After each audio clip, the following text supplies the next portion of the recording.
Bonjour à tous et bienvenue dans la Libre Interview. Et cette semaine, je reçois un invité un peu particulier par rapport aux dernières interviews, un agent immobilier aux US. Et ça va nous permettre finalement de parler justement du marché US, de ses spécificités, des opportunités, parce que c'est important et je suis sûr qu'il y a beaucoup encore d'opportunités aux États-Unis. Et donc voilà, il y a eu beaucoup de questions qui ont été posées par la communauté. J'en avais également beaucoup. Donc, on va essayer de tenir le timing. Encore une fois, je respecte jamais l'heure. Donc, on va dire, je pense, sur à peu près 1 heure et demie. On va essayer de tenir ce timing. En plus, voilà, il y en a des emplois du temps aussi chargés et il y a le décalage horaire. Donc, voilà, important. Donc, on va essayer de poser, de comprendre aussi, essayer de comprendre les différences qu'il y a entre le marché français, marché européen et le marché américain. Alors, beaucoup de gens qui m'écoutent ont l'habitude entre guillemets, d'investir dans l'immobilier américain, mais je mets bien entre guillemets parce que finalement, on n'achète que des toutes petites parts. Et parfois, je sais, je vous vois, vous n'analysez pas les projets, vous essayez pas forcément de comprendre dans quoi vous investissez. Donc là, on va essayer de comprendre tout ça et du coup, d'aller un peu plus dans le détail. Donc, Julien, bonjour et bienvenue sur la chaîne et surtout, merci d'avoir accepté mon invitation. Bonjour Cédric, merci beaucoup de m'accueillir sur cette chaîne. Et voilà. Donc, comme j'ai dit, il y a beaucoup de questions, donc on va essayer de condenser ça et de répondre du mieux possible. Et encore une fois, moi, j'aime bien aller en profondeur malgré tout, donc pas survoler, comme je sais qu'il y a beaucoup de chaînes qui font des vidéos qui durent 10 minutes, un quart d'heure. Moi, j'aime bien aller en profondeur. Alors voilà, j'espère que vous allez rester jusqu'au bout et écouter. Après, encore une fois, vous pouvez mettre 1 fois 1,5 si vous voulez, ça vous permettra de gagner un peu de temps. Donc déjà, je vais te laisser te présenter, savoir qui es-tu, où tu vis, justement, ton âge et du coup, quelle est ton activité. Oui, je m'appelle Julien Reynard, j'ai 35 ans, je suis français, je réside aux États-Unis depuis maintenant presque une décennie. Je vis en Floride, plus exactement dans la ville de Sarasota, dans le sud-ouest de la Floride. Je suis père de 2 enfants. Et donc, je suis agent immobilier, investisseur, constructeur ici aux États-Unis depuis maintenant plusieurs années. Ok, donc parfait. Tu viens d'où en France? C'est pas indiscret? Non, bien sûr, je suis lyonnais. Je suis même plus particulièrement des Monts du Lyonnais, donc la campagne autour de Lyon. Voilà, c'est où je suis né, où j'ai grandi. Après, j'ai fait des études à Lyon et à Paris. J'ai commencé ma carrière à Paris, dans un grand groupe français. Et puis, avec mon épouse, à l'époque, on a décidé de venir s'installer aux États-Unis, rapidement après nos études, en fait. Donc tu nous as dit, ça fait à peu près 10 ans, grosso merdo, que tu es arrivé aux États-Unis. Euh, Pourquoi? Enfin, quel était ton objectif quand tu es parti? En fait, j'ai fait des études de business, de commerce, et j'avais déjà le souhait étudiant de créer en fait une entreprise. Donc c'était quelque chose qui me suivait depuis longtemps, et en analysant un peu les choses, j'ai compris qu'aux États-Unis, probablement que ça allait être plus simple qu'en France à ce moment-là. Et donc c'est pour ça que j'ai décidé de venir m'installer aux États-Unis via un programme qui s'appelle le visa E2, un visa dédié aux entrepreneurs justement qui investissent dans une entreprise américaine, donc qui créent ou qui reprennent une entreprise. C'est par ce biais-là que j'ai pu m'installer aux États-Unis en investissant, tout simplement en créant un business. C'est notamment lié à ça, notre installation aux États-Unis. C'est aussi, avant tout, le leitmotiv, la carrière, le business, la motivation de faire grandir nos projets. Ok, c'est quoi ton pourquoi? Pourquoi tu te lèves le matin? Voilà, qu'est-ce qui te motive à aller, à continuer à créer toujours plus et voilà. Euh, c'est euh, euh, c'est vraiment moi, ce que j'aime, c'est des projets vraiment de A à Z. C'est pour ça que je fais de la construction. Donc, je vois euh, aujourd'hui un terrain, ça me parle ou ça me parle pas, mais j'ai la vision de me dire, dans quelques mois ou parfois quelques années, ça dépend des projets, on aura quelque chose ici qui ressemblera à ça. Donc, c'est la passion, c'est aussi le, le, le, le plaisir de voir les choses accomplies, des choses qui sont très physiques, parce que l'immobilier, c'est très physique. Moi, je suis assez terre à terre et j'ai plein de copains dans des domaines différents, de services, de start-up, de finance. Ça me parle pas vraiment, ça m'a jamais vraiment parlé. J'ai toujours aimé les choses physiques, et l'immobilier, il n'y a rien de plus physique que ça. Et donc, la passion, c'est ça, c'est d'accomplir des choses, de servir à quelque chose. Bon, c'est un peu des grands concepts, hein. Bien sûr que la finalité, c'est aussi avoir une récompense qui est financière. Mais s'il y a que ça, je crois que c'est pas très marrant, en fait. Parce qu'après, tu arrives au bout d'un moment, bon, je suis pas milliardaire, mais quand tu commences à accomplir un certain nombre d'étapes, ça suffit plus parce que il n'y a pas que ça qui te lève le matin, quoi. Si tu as moins ce besoin-là, c'est d'autres choses qui font que tu as envie de te réveiller et de rentrer de vacances pour continuer. Et c'est ça, moi, qui m'anime. Oui, parce que s'il y a que l'argent au bout d'un moment, bon, c'est souvent au bout d'un moment, ça s'en est. Bon, peut-être qu'il y a des gens très vénales et qui ont besoin de ça et qui veulent juste avoir un nombre sur leur compte en banque, mais je pense que c'est pas la majorité des gens. Et encore une fois, je le dis souvent, l'argent, c'est juste un moteur, c'est jamais une finalité à la base. Là, voilà, l'argent, ça nous permet d'obtenir finalement ce qu'on veut réellement, mais ça peut pas être un but, l'argent. Enfin, normalement. Encore une fois, il y a des personnes sans doute qui ont une vision différente, mais je pense pas que ce soit une très bonne chose. Euh, donc, on comprend. Donc, tu es dans l'immobilier. Est-ce que toi, tu as investi à titre perso, en nom Ah propre, oui, dans en l'immo? fait, oui, oui, bien sûr. C'est tout mon parcours en fait est lié à ça, c'est-à-dire que je suis devenu real estate broker. On dit ça en américain, c'est-à-dire agent immobilier indépendant en fait. J'ai ma propre agence parce que j'étais avant tout investisseur, marchand de biens et constructeur. Donc c'est par ce prisme-là que finalement j'ai eu ma licence, tout simplement pour avoir accès plus facilement au marché, pour pouvoir avoir une forme de légitimité, et puis aussi pour accompagner les clients sur l'ensemble du spectre puisque nous, on a la particularité de construire des biens, de les gérer, puisqu'on a une grosse partie de notre clientèle qui est étrangère, notamment francophone, européenne, française, donc de les gérer à distance pour eux, et derrière de les accompagner sur la revente. Donc voilà. Ok. Et tu as investi uniquement aux États-Unis ou également dans d'autres pays? Alors, par on va dire le prisme familial, j'ai des biens dans la région de Lyon qu'on détient en famille, mais j'ai pas de. Non, ma logique, elle est purement américaine. Je me suis constitué et je continue de me constituer un patrimoine immobilier aux États-Unis. Alors, je peux donner, d'ailleurs, décrire un peu plus précisément enfin, j'ai pas de problème avec ça, de dire exactement ce que l'on possède, mais j'ai de l'immobilier commercial, notamment deux propriétés en Floride qui sont une propriété de 800 mètres carrés de bureau qu'on loue. J'ai une autre propriété dans le domaine de la construction. C'est une centrale à béton qu'on loue à une grande entreprise qui fabrique du béton. Donc ça, c'est de l'investissement très intéressant sur le long terme parce qu'on sécurise des baux longs jusqu'à 10 ans. Et on a une clientèle qui est très différente de la clientèle résidentielle, hein. On leur apporte, on remplit un besoin qu'ils ont, qui est le besoin de personnel ou de stocker des véhicules, enfin, qui est inhérent à leur business. Après, j'ai effectivement aussi pas mal de biens résidentiels, appartements et maisons en location. J'ai eu plus de biens à l'époque en location short term, pardon, j'ai le mot américain qui me vient, Voilà. saisonnière, Airbnb. Ouais. C'est quelque chose sur lequel j'ai un petit peu, on va dire que j'ai réorienté mon portefeuille plutôt sur la location long terme. On a eu beaucoup de fluctuations sur le marché dernièrement en Floride. Alors, la Floride reste un des États visités pour les vacances, évidemment.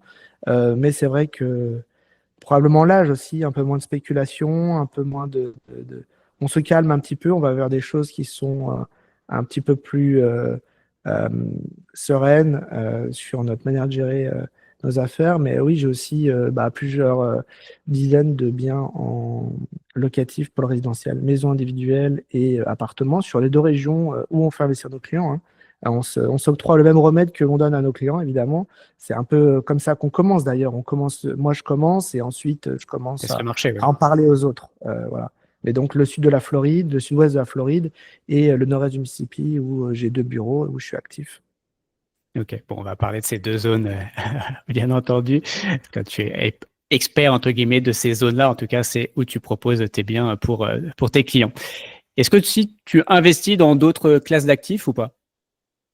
Oui, ce qu'on appelle des mutual funds. Donc c'est du bien mobilier, actions, ce genre de choses.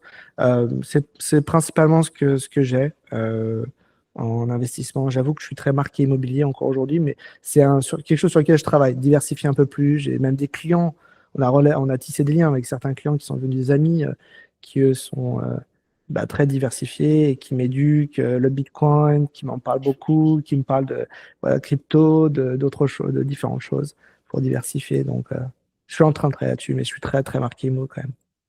Est-ce que c'est dû à ta culture française? On sait qu'en France, on est très pierre, alors que les Américains, ils sont un peu plus stock en général. Ouais, ouais, je pense qu'il y a de ça. Effectivement, moi, j'ai une famille, ma famille a travaillé dans le bâtiment, en fait, hein, dans la construction, dans ces choses-là. Donc, c'est un peu un Graal. C'était un peu, on va dire, dans mon ADN, probablement. Mais bon, je dirais aussi que ma position aujourd'hui, voilà, j'ai des équipes, des process, j'ai accès à un coût qui est relativement bas pour l'immobilier, puisqu'on construit. Donc, c'est facile en fait. Donc il y a ça aussi euh, qui rentre en compte. Ça se comprend, c'est sûr. Ok, et ben du coup, on va rentrer dans le détail de ton métier, agent immobilier. Euh, Est-ce que, alors, tu n'as jamais exercé ce métier-là réellement en France, si je dis pas de bêtises? Tu as Non, travaillé dans j'ai l'immo, jamais mais exercé enfant. ok. Mais selon toi, c'est quoi la différence entre un agent immobilier américain et un agent immobilier français? Est-ce qu'il y a des différences ou pas?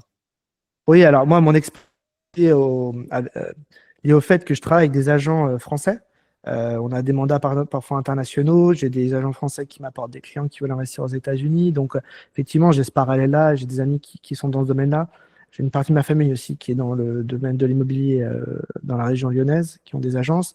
Moi, je crois que la principale différence, c'est d'une part le volume de transactions avec agents aux États-Unis. On va dire que j'ai pas le chiffre exact, mais plus de 90% sont faites avec agents. Il y a très peu de transactions entre particuliers parce que euh, une transaction immobilière, c'est assez intense. C'est très rapide aux États-Unis. Ça peut être très rapide. Et donc, il y a des enjeux de deadline qui sont importantes. Et ça peut être facile de se mettre en défaut de contrat et de perdre de l'argent dans une transaction immobilière. Donc, c'est pour ça que les gens se font généralement accompagner dans la majorité des cas, la grande majorité des cas, pour eh bien, avoir un professionnel, un expert, euh, pour sécuriser la transaction, aussi pour la recherche, parce que bah, aux États-Unis, on a probablement plus de métiers qui existent en matière d'immobilier. Le marché, encore une fois, il y a beaucoup de transactions, mais là-dedans, il y a une classe d'actifs qui est très différente, diverse. Donc, bah, c'est bien de travailler avec des spécialistes plus qu'avec des généralistes pour arriver bien à ses objectifs. Quelqu'un qui va vous vendre un bien de luxe comme résidence principale secondaire, c'est pas la même personne qui va vous vendre de l'immobilier d'investissement. Nous, ce qu'on fait aux États-Unis, c'est vraiment de l'immobilier d'investissement. Euh, il y a des gens qui vendent très bien du luxe, il y a des gens qui vendent très bien des business. Nous, on fait pas ça. Avec la licence, on pourrait le faire, mais on n'a pas. Voilà, je crois que la clé, c'est de travailler avec des gens qui ont une forme d'expertise. Et c'est vrai que en France, l'enjeu des licences est différent. Tous les gens qui font des l'immobilier aux États-Unis doivent être licenciés. Je pense qu'en France, seul le patron de l'agence doit avoir une licence pour couvrir tout le monde. Nous, on a des cours, on passe des licences. En plus, on a une formation continue. Tous les 2 ans, tu dois refaire. Alors, ça dépend des licences que tu as, mais généralement, c'est 15 à 20 heures de cours tous les 2 ans. Tu as des crédits, hein, comme à la fac, entre guillemets, où tu dois euh, euh, à- être. Je suis désolé, parfois l'anglais me vient plus que le français, mais euh, Je être. comprends, oui. Ouais, tu dois être présent voilà, en cours ou en face de ton ordinateur. Donc, il y a cette exigence-là. Et c'est vrai que la responsabilité, je pense, de l'agent est peut-être plus forte. La responsabilité légale, j'entends. Dire que s'il y a un problème sur une transaction, tu es responsable. Le client peut se retourner contre toi, en fait. Son client que tu reprends dans la transaction, acheteur ou vendeur. Il y a Voilà. moins d'agents, donc type, alors c'est en France, hein, mais genre IAD ou Safety ou ce genre de choses aux États-Unis. Enfin, c'est Ça, plus. ça c'est des gens qui sont indépendants, ça, pas licenciés ou qui travaillent sous une autre. Ouais, ils travaillent sous la carte d'un autre en Ah, général. Ou IAD, limite, ils ont un numéro pour quasiment pour tous leurs adhérents en fait. ah bah, j'ai tendance à dire qu'il n'y en a pas parce que ça, c'est illégal, en fait, aux Ouais. États-Unis. Tu peux C'est pas plus des faire ça. apporteurs d'affaires techniquement, on va dire. Ouais. Ils le Mais jouent un peu comme ça. même un apport d'affaires aux États-Unis, ce qu'on appelle un referral, tu dois être licencié. Même à l'international. C'est-à-dire qu'on peut avoir un referral d'une agence en France, mais encore une fois, on doit avoir quelqu'un qui, est enfin, qui respecte le pays dans lequel il travaille, qui est un professionnel reconnu, en fait. Autrement, on n'a pas le droit de recevoir de referral, c'est illégal de payer une commission à quelqu'un qui n'est pas un professionnel de l'immobilier qui n'est pas licencié. Alors, professionnel de l'immobilier, ça veut tout et rien dire parce qu'il y a des gens qui ont la licence, mais en fait qui l'utilisent pas. Tu as beaucoup de gens qui l'ont et qui vont juste utiliser pour vendre leur maison, vendre la maison de tonton ou de maman. Voilà, c'est ça. Donc, c'est pas vraiment des gens actifs sur l'ensemble des licenciés. Et finalement, je crois qu'il y a qu'un tiers des agents qui sont vraiment actifs, qui en font un métier. Mais il faut dans tous les cas être agent pour collecter une commission. Ok, bon, très clair. En effet, c'est assez différent de la France et qui souvent pourtant est très normé et autres. Bah, pour une fois, là, c'est les États-Unis qui sont un peu plus normés, en tout cas, sur ce métier, en tout cas, sur ce secteur. Toi, aujourd'hui, tu fais, donc, je crois, de la promotion, de la gestion, de la vente, la rénovation aussi ou pas? Ah oui, oui, bien sûr. Ouais. Ok. Donc, tu fais vraiment tout le type aujourd'hui, quasiment, pas de commerce. Or, peut-être commercial, je sais pas d'ailleurs si tu fais également ce genre Euh, de choses. Si on fait, après notre prisme, encore une fois, c'est l'investissement immobilier. Donc, on va travailler sur les deux grosses notions de l'investissement immobilier, la rentabilité locative et la prise de valeur des actifs. Et donc, effectivement, c'est principalement du bien résidentiel quand même, parce que c'est ce qui est le plus accessible, qui rassure le plus notre clientèle, qui est, encore une fois, je le rappelle, pour une grande partie à l'étranger. Et puis souvent avec une culture européenne, donc ça leur parle plus pour la plupart. Pour la plupart d'entre eux. Mais oui, on fait tout le spectre, hein. On accompagne à l'acquisition, on accompagne sur la rénovation s'il y a besoin de rénovation. Ensuite, on gère. Et puis enfin, au moment de se positionner pour la revente, on revend. Donc, on a des clients avec qui on fait le cycle depuis maintenant plusieurs années. Et même au-delà de ça, derrière, ils revendent. On les accompagne sur optimiser fiscalement leur revente. Il y a des dispositions qui existent aux États-Unis pour les faire réinvestir sur le prochain projet, en fait. Donc, on a des clients qu'on suit maintenant la bascule 2, 3, 4 fois. Ouais. Ok. Bon.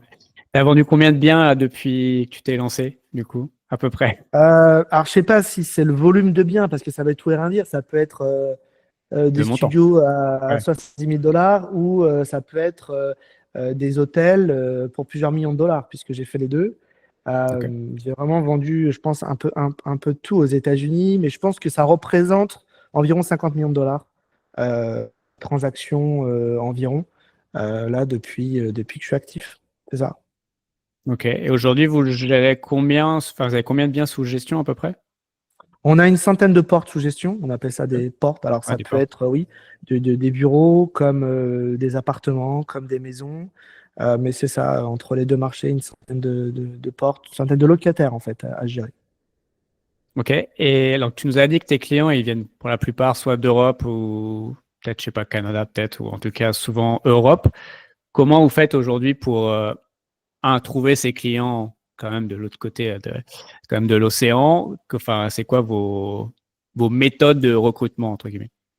Alors, on va dire qu'on a deux prismes. Le premier, c'est les réseaux sociaux, notamment, on a une chaîne YouTube qui fonctionne assez bien, sur lequel on essaie de décrire et de partager ce que l'on fait aux États-Unis. Euh, J'ai aussi un réseau LinkedIn qui est un peu fourni d'investisseurs, de family office et de parfois aussi prescripteurs. On travaille avec des avocats, des experts comptables. Mais je l'ai expliqué aussi tout à l'heure, on a des agents immobiliers à l'international et puis des gestionnaires de patrimoine qui nous recommandent des clients. Donc ça, c'est un autre prisme. Et puis enfin, il y a le bouche-oreille. On a des clients qui sont satisfaits. Et ça, c'est ce qu'il y a de mieux, qui passent nos coordonnées à leurs frères, leurs cousins, leurs amis. Voilà. Donc on a aussi ce prisme-là. Ok. Aujourd'hui, la fourchette moyenne entre guillemets pour un investissement aux US, en tout cas sur ton marché, c'est quoi à peu près? Ou la Euh, fourchette? Ça va de combien à... Bon, je sais ouais. que c'est nos limites presque, mais Ouais, ça va. voilà. Le lot du lot, en fait, il n'y a pas vraiment de limite. Tout va dépendre du potentiel et de comment est-ce qu'on va orienter son portefeuille. Pour des gens qui ne sont pas ici, voilà, il y a peut-être des arbitrages à faire avec ce qu'ils ont ailleurs. Mais pour commencer, alors tout dépend parce que nous, on accompagne les clients sur l'obtention du financement aussi aux États-Unis. Et les banques américaines prêtent aux investisseurs étrangers, français notamment, jusqu'à 70 à 80% du montant d'investissement. Nous, on va dire qu'à partir de 100 000 dollars de cash, allez, 80 à 100 000 dollars de cash, on peut arriver à faire quelque chose aux États-Unis qui me semble intéressant. Il y a plein de biens qui peuvent s'acheter moins cher que ça, bien sûr. Alors, quand je dis 85 000 dollars, ça voudrait dire une acquisition autour de 300 000 dollars pour avoir un bien qui, à mon avis, a un intérêt. Une résidence individuelle ou un immeuble de rapport, c'est possible d'acquérir ça sur les deux territoires où on agit. Euh, ou alors après, autrement en cash, nous aussi on fait un peu ce qu'on appelle la pierre papier. On a un système de fonds, donc via soit un système de loan contract ou d'equity partnership, je pourrais en parler plus en détail. Mais là, on ouvre des parts à partir de 100 000 dollars sur des opérations. Donc c'est une autre manière de travailler son patrimoine et voilà, la logique de rendement, tout va dépendre de la classe d'actifs et de la stratégie qu'il y a derrière. Parfois, on est plus orienté long terme, stabilité ou prise de valeur, d'autres fois plus rendement locatif. Mais on va dire qu'en moyenne, on est autour de 8 à 10% net de rendement locatif sur nos opérations. Voilà. Ce qui est déjà plutôt pas mal pour un bien qu'on ne gère pas du tout. Franchement, c'est plutôt pas mal du tout. Tu veux nous en dire un peu plus justement sur cette dernière partie?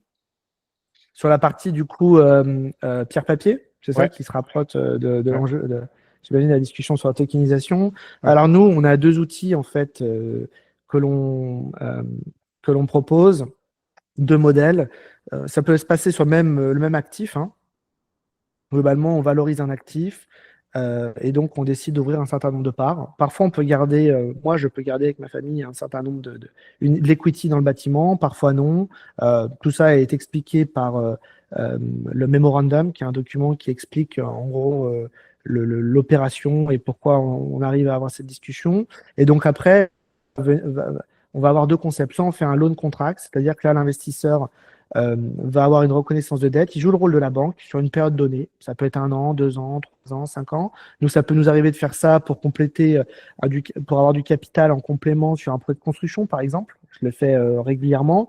Donc, on donne souvent un contrat à 1 an avec 1 an renouvelable où on se met une pénalité. Donc là-dessus, on va donner 8 à 10% de rendement sur l'investissement, sur le capital apporté la C'est première plus une année. obligation du coup sur cette partie-là. Ouais, c'est ça. Ouais. Ouais, Mhm. Ok. ok. En deuxième année, on va se mettre une pénalité. Donc, généralement, l'investisseur va repartir avec 2 ou 3% de plus sur la deuxième année. Donc, ça, c'est une première option. Et puis après, la deuxième option, c'est l'equity partnership. Donc là, il y a une entité juridique qui est créée, LLC Corporation. Et là, du coup, l'investisseur devient associé dans l'entité qui elle-même possède un actif ou plusieurs actifs. Et donc, tout est prévu au contrat avec bien, une rémunération généralement qu'on fait tous les trimestres et qui est liée à la performance de l'actif. Donc, il y a une part qui est réservée à la gestion et il y a une part qui est réservée aux investisseurs dits passifs. Et donc, ils vont à la fois bénéficier du rendement locatif et également, au moment de la revente, eh bien, d'une prise de valeur sur la part qu'ils ont investie. Voilà. Ok. Et aujourd'hui, ce fonds, ou alors c'est peut-être plusieurs fonds accumulés, et vous êtes à combien à peu près? Alors, les opérations, on va dire temporaires de loan contract, ça fluctue. Ouais. Ça nous est arrivé de lever jusqu'à 1 million, 1,5 million de dollars. Tout dépend de notre Plus position cash, tout dépend du moment. sur Là, l'equity? on est Ouais, plus. sur l'equity. Là, on est en dessous de 500 000 dollars. On est vraiment. J'ai des clients en fait historiques qui tournent que sur ça et ça leur plaît et tu leur feras pas faire autre chose. Donc, bon, ça marche pour tout le monde. On continue. On se connaît, donc ça fonctionne. Si on a besoin de plus, on pousse un peu plus là-dessus. Et après, sur l'equity partnership, là, on a fermé les opérations, mais on va en rouvrir deux. Donc là, ça va être en gros 3 millions de dollars sur deux bâtiments. Aujourd'hui, l'idée, c'est pas de mélanger les deux, donc ça va être deux entités juridiques. Les bâtiments sont proches, ils sont dans le sud-ouest de la Floride, deux bâtiments commerciaux, et donc ils sont en cours de rénovation, et donc ça va être ouvert, et on va être sur des rendements de l'ordre de 10% net pour chacun d'entre eux. Et bon, l'appréciation, c'est toujours compliqué d'en parler parce que le futur est difficile à définir. Mais sur du bâtiment commercial, ce qu'il faut comprendre aux États-Unis, c'est que l'appréciation est beaucoup basée sur le rendement locatif, notamment parce que le système bancaire, en fait, valorise le bien de cette manière-là. On a un système qui s'appelle le SBA, Business Administration, lui octroie les, les financements pour les biens commerciaux aux États-Unis. Et donc, eux, ce qu'ils vont regarder principalement, c'est le rendement locatif du bâtiment et la moyenne comparable, en fait. Ce que le marché produit en moyenne, les biens. Donc, si la moyenne, c'est 6%, eh bien, la valo se fait à travers ça. Donc, voilà, mais on a des projections qui sont, bien sûr, où l'on explique tout ça plus en détail. Mais il y a souvent sur le commercial, il y a une valorisation qui est beaucoup plus stable. C'est plus dur de liquider ce type de bien parce qu'effectivement, en face, il faut avoir quand même des gens qui ont un potentiel. Mais généralement, c'est beaucoup plus rationnel aussi. Donc voilà, et puis l'intérêt aussi, c'est que c'est du bien d'investissement. Donc on n'a pas besoin de sortir un locataire pour revendre. En tout cas, c'est pas embêtant du tout. Au contraire, c'est ce que les gens veulent quand ils rachètent. Euh, donc c'est pour ça qu'on le fait surtout sur du commercial, cet equity partnership. Ok, très clair. Et du coup, on va parler du marché US au début en général, et après on ira plus spécifiquement sur du coup les deux zones sur lesquelles tu officies aujourd'hui. Alors, c'est un peu dur de faire, on va dire, une généralité, parce que le marché américain, il est tellement grand et à mon avis, il y a des spécificités dans chaque région. Mais est-ce qu'il y a quand même, pour toi, dans les grandes lignes, une grosse différence entre le marché américain et le marché européen? On va faire ça, voilà, français ou européen. Oui, oui, il y a beaucoup de différences dans les grandes lignes. Euh, Beaucoup de différences. Le marché aux États-Unis est beaucoup plus est moins régulé qu'en Europe. Euh, il y a plus de flexibilité.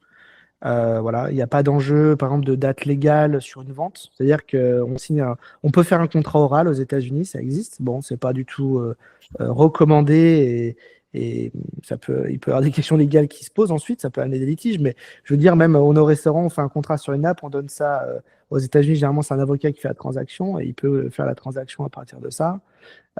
Et ensuite, on peut devenir propriétaire du jour au lendemain, en fait. La seule chose, c'est que il va falloir que les documents soient préparés par un homme de loi, et donc il faut juste laisser le temps de travailler. Mais autrement, il n'y a pas d'enjeu de timing, en fait. Donc, une transaction en cash, parfois, on close d'une semaine à l'autre. Si les documents sont prêts, ça peut arriver sur certains deals assez agressifs où on est hors marché, des maisons à rénover ou ce qu'on appelle des short sales. Donc, avant que ça parte en saisie, des gens ont besoin que le cash rentre rapidement. C'est souvent une transaction en cash, évidemment, parce qu'on n'a pas le temps d'obtenir un financement là-dessus. Ça se passe parfois en quelques jours. Une transaction de financement, qui sont les transactions les plus longues, c'est généralement 30 jours aux États-Unis, 30 à 45 jours, mais c'est plutôt 30 jours. Les internationaux, on met une date à 45 jours parce qu'il y a des enjeux de faire transférer l'argent depuis l'Europe aux États-Unis. C'est souvent la partie la plus complexe, on va dire, du process. Mais déjà, voilà, il y a cet aspect-là qui est très différent. Ouais, en France, ouais, déjà, il y a 2 mois minimum parce que déjà, les mairies, elles peuvent préempter ton bien. Donc voilà, il faut attendre 2 mois que la mairie veuille bien répondre. Donc c'est un délai énorme. Et après, on sait que les notaires, c'est un peu plus long aussi. Voilà, ils sont pas. Je sais pas si d'ailleurs chez vous, alors on parle souvent que les États-Unis sont en avance technologiquement par rapport à chez nous. Mais est-ce qu'on est déjà sur des choses beaucoup plus numérisées parce que nous encore, on reçoit, quand on achète un bien, on reçoit encore la liasse papier comme ça par la poste. Voilà. Est-ce que chez vous, tout aujourd'hui est online comment ça fonctionne tout ça? Oui, oui, il y a beaucoup de choses qui sont d'ailleurs public recorded aux États-Unis, c'est-à-dire qu'on a l'information en fait légale, tout le monde peut aller trouver. C'est d'ailleurs une source de travail pour moi qui est quotidienne en fait, hein. Il y a des sites spécifiques du county ou de la city qui sont les administrations locales qui permettent de voir les titres de propriété qui possèdent quoi, pardon, les emprunts, hein, les crédits hypothécaires des maisons sont visibles par tout le monde. Donc, il y a, euh, il y a ces informations sur lesquelles on travaille. Et oui, beaucoup de choses sont numérisées. Il faut comprendre que les États-Unis, c'est un territoire, hein, c'est à l'échelle du continent européen. Donc, on a 4 fuseaux horaires avec des gens qui parfois achètent des biens dans des États qui sont à des heures de vol, hein, de chez eux, au-delà des heures de voiture. Donc, si on n'avait pas de numérisation, il n'y a rien qui se passerait. On a des systèmes de notes, parce qu'en fait, le notaire aux États-Unis, ce qu'on appelle le public notary, c'est pas du tout comme le notaire en France. Nous, l'homme de loi, c'est l'avocat, ou alors on peut aussi travailler avec une title company, qui est une société qui a une licence pour le faire. Mais on a également quelqu'un qui, aux États-Unis, s'appelle le public notary, qui est en fait un témoin légal. Il va juste venir pour certifier une signature, comme une apostille en fait en France, je crois. Euh, et, euh, et ces gens-là, en fait, on en a besoin dans chaque transaction parce que le titre de propriété, qui est un peu comme une carte grise aux États-Unis, quand on achète un bien, le vendeur le signe et certifie qu'il le vend à l'acheteur. Mais ça doit être certifié par un public notary, quelqu'un qui vient et tamponner physiquement le titre. Et donc, effectivement, si vous possédez un bien en Floride mais que vous habitez à New York, eh bien, votre avocat est capable d'organiser à distance qu'il y a des réseaux de public notary en ligne qui sont capables d'être trouvés pour venir directement chez vous. Ils viennent chez vous, ils vous font tamponner le titre, ils reprennent le titre, ils envoient la version originale à l'avocat qui sécurise la transaction et en même temps, bien sûr, ils le scannent. Mais autrement, tous les documents, bien sûr, sont signés électroniquement. Moi, j'ai beaucoup de clients, encore une fois, qui sont à l'étranger, notamment en France. Donc, nous, c'est notre quotidien de faire ces transactions à distance par voie numérique. Ok. Euh, Comment se porte le marché? Est-ce qu'il est dynamique en ce moment? Est-ce que l'élection de Donald Trump, est-ce que, je sais pas, est-ce qu'il y a des craintes ou au contraire, c'est l'euphorie, même si on parle pas de politique spécialement, mais voilà, comment ça se porte en ce moment? Alors, encore une fois, hein, je vais parler des marchés sur lesquels je travaille parce qu'il faut comprendre que les États-Unis, c'est une multitude d'États, multitude de marchés, des territoires très différents. En plus, c'est une confédération d'États, donc les lois, les règles, la fiscalité est propre à chaque État. Je vais vous parler de ce que je connais, la Floride et puis le Mississippi où on travaille. Globalement, sur la Floride, en fait, nous, on a une euphorie depuis, on va dire, 15 ans maintenant, mais ça s'est accéléré avec le Covid ces 5 dernières années, où on a énormément de nouvelles personnes qui viennent s'installer. Alors, de l'étranger, mais aussi beaucoup intra-États-Unis, hein, les New-Yorkais, tous les gens du Nord, en fait. Chicago, New York en tête, le Midwest et la Nouvelle-Angleterre, en fait. C'est des gens qui, avec on va dire, l'augmentation du télétravail sont venus parce qu'ils peuvent désormais travailler depuis chez eux en Floride, faire un voyage par mois ou par an ou par trimestre dans leur boîte à New York et ils font une économie de pouvoir d'achat qui est énorme. Il y a une étude qui a été faite, un New-Yorkais gagne en moyenne 20% de pouvoir d'achat en déménageant en Floride s'il le peut. Il y a deux enjeux, hein, c'est le pouvoir d'achat, le coût de la vie qui est beaucoup moins important toujours en Floride et la deuxième chose, c'est la fiscalité qui est beaucoup plus intéressante en fait qu'à New York. Euh, cette euphorie s'est un petit peu calmée il y a maintenant 1 an environ, parce que les taux d'intérêt ont quand même pas mal monté, là, il y a 1 an et demi, et donc ça a calmé un petit peu la ferveur des acheteurs. Il y a quand même toujours beaucoup de transactions. On parlait voilà, du cadre légal, de la culture américaine. Ça bouge quand même. C'est pas, on n'est pas dans, ça bouge quand même beaucoup plus que je pense qu'en Europe. Mais c'est vrai qu'on avait une euphorie. C'était même trop en fait. On avait beaucoup de mal pour certains acheteurs à se positionner à un moment donné parce que les biens partaient en quelques heures, voilà, euh, quelques jours ou quelques heures pour les plus demandés. Donc là, on est un petit peu plus sur certains marchés, ce qu'on appelle un balance market, c'est-à-dire équilibré entre les acheteurs et les vendeurs. Et puis, il y a certains marchés qui sont clairement en faveur des acheteurs actuellement, où il y a des belles négos à faire. Et là, j'ai beaucoup d'acheteurs, hein, justement, européens qui se positionnent, des acheteurs assez du métier, on va dire, hein, des marchands, des gens qui font ça depuis un certain temps et ils ont compris que c'était l'intérêt. Là, en ce moment, je vois beaucoup de gens aussi qui sortent du stock market, justement, et qui se repositionnent sur l'immobilier. Je pense que c'est lié, justement, un petit peu à une forme d'incertitude politique, peut-être, ou voilà, c'est en train un petit peu, la mer bouge un petit peu en ce moment. Donc, pour limiter la casse, ils se remettent sur des valeurs un peu refuge. Après, il n'y a pas d'inquiétude particulière, moi, sur les endroits où je travaille qui sont liés à l'élection de Donald Trump. Bien au contraire, en fait. S'il a été élu, c'est bien qu'il a des supporters. Et nous, dans nos régions, sud-ouest de la Floride comme le nord-est du Mississippi, c'est des Plutôt États républicain. oui, très républicains, donc fervents supporters. À ce stade, ça fait un trimestre qu'il est à l'office. Les gens sont plutôt attentistes. Ils voient, évidemment, ils suivent l'actualité, ils voient les positions qui sont faites.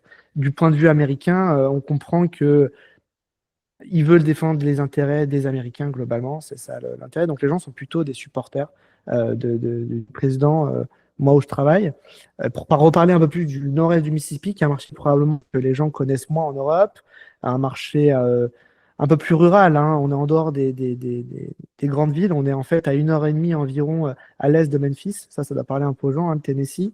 2 heures et demie au sud de Nashville, les grandes villes de la culture musicale américaine.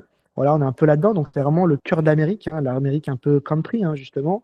Là, on est sur des marchés qui attirent beaucoup, eh bien, des gens qui. Il y a une forte rémigration, en fait, en ce moment. Il y a des gens qui descendent de New York, qui ont beaucoup d'argent en Floride, pour caricaturer. Et les gens de Floride, historiquement, bah, aujourd'hui, ils ont du mal un peu à faire dans l'économie réelle, on va dire. Les gens qui font partie de la classe moyenne ont du mal un peu à boucler les fins de mois. Donc, il y a une grosse rémigration ailleurs aux États-Unis aussi, depuis les côtes, parce que c'est devenu extrêmement cher. On a connu beaucoup d'inflation. Et donc, la région où on travaille, nous, embauche beaucoup. Beaucoup d'industries, l'industrie de l'aérospatiale et de la défense notamment est en forte ébullition. On est juste à côté d'une ville qui s'appelle Huntsville dans l'Alabama, hein. C'est une grande ville de l'Alabama, à peu près 300 000 habitants, qu'on lance même Rocket City. C'est là-bas que beaucoup d'entreprises de la conquête spatiale, de l'aérospatiale en fait. Donc nous, on est adjacent à ça et donc il y a des sites de production où l'on est. Et donc c'est pour ça qu'on construit des biens, parce qu'il y a beaucoup de gens qui arrivent d'autres États et donc qui viennent gagner en pouvoir d'achat. Là où nous, le reste du Mississippi, Tishomingo County, c'est le coût de la vie est 20% à 25% moins cher que la moyenne américaine. Alors qu'en Floride, on est 20% que la moyenne américaine. Donc voilà, ça donne un peu le. C'est assez important à la fin du mois, hein, en termes de. Même si on gagne un peu moins d'argent, il y a beaucoup de gens qui s'y retrouvent en fait en faisant ce move-là. Il faut comprendre que les Américains sont très mobiles. C'est une autre grosse différence qui a un impact sur les marchés immobiliers par rapport à l'Europe. Les gens bougent beaucoup en fait. Donc évidemment, il y a des endroits qui peuvent se vider en quelques années ou quelques décennies pardon, et d'autres qui sont en train de fortement croître en fait. Et donc, si on est au bon moment, au bon endroit, euh, c'est positif pour les investisseurs. Ouais, on voit le cas. Typiquement, la Californie, je crois que c'est en train, enfin, la population est clairement en train, peut-être pas de fuir, mais en tout cas, est plutôt en décroissance aujourd'hui, au versus pour peut-être plus le Texas, ou justement, qui est quand même en gros boom. Alors, je connais plus cette partie-là, mais je suppose que c'est la même chose, du coup, peut-être la partie New York ou peut-être Massachusetts ou tout ça qui va vers la Floride. À mon avis, je pense que c'est à peu près les mêmes tendances. Ah ben c'est exactement ça. Les deux États qui attirent le plus aux États-Unis, c'est le Texas et la Floride. Les Texans, en gros, ils attirent tous les gens de la côte ouest, donc l'État de Washington et la Californie, où ça fait partie des États les plus imposés aussi fiscalement, et où le coût de la vie a explosé, hein, la baie de San Francisco, tous ces coins-là. Si tu travailles pas dans la tech et que tu fais pas des centaines de milliers de dollars par an, c'est très compliqué, hein, ne serait-ce que de se loger.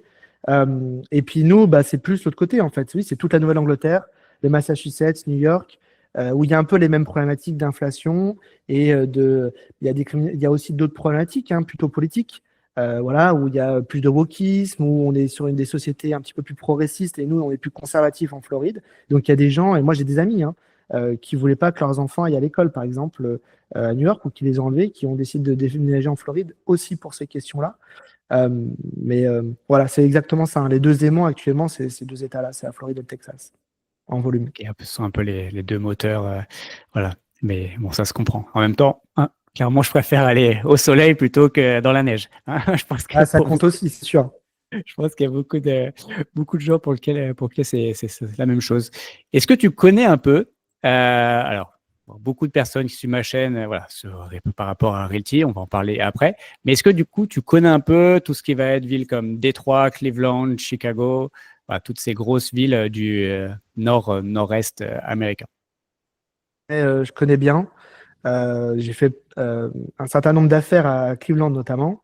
J'ai aussi un certain nombre de clients qui ont investi à L3, hein. Il y a eu beaucoup de Français, hein, qui ont investi dans ces villes-là, notamment en achetant des biens immobiliers dans des quartiers, on va dire, un petit peu déshérités, des biens pas très chers, pour faire du rendement locatif.